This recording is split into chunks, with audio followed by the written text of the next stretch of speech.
There was a soft knock on the door. I opened it. Clara was standing on the threshold. Her hair was down, and in the lamplight she seemed ethereal. "May I?" she asked in a whisper. She came inside and stopped in the middle of the room. The cottage was small, smelling of wood and smoke. "What I said at the store, I wasn't joking," she said, breaking the silence. "Thank you for being there. I didn't do anything." "You did." She came closer. "You were just there, and you weren't trying to be someone else. I'm tired of guys like Brad. But you're real." She raised her hand and touched my face. Her fingers were cold.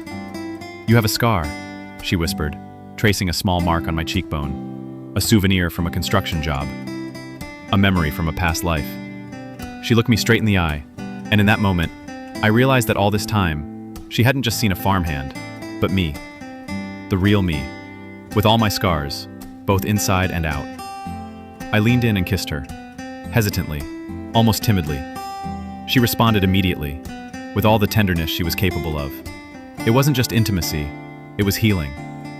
In each other's arms, in the silence of the small cottage, two lonely souls had finally found their harbor. The next day at dinner in the main house, there was a new, cozy atmosphere.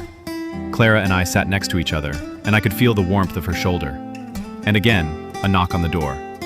Another suitor stood on the threshold. Clara didn't even let him finish his sentence.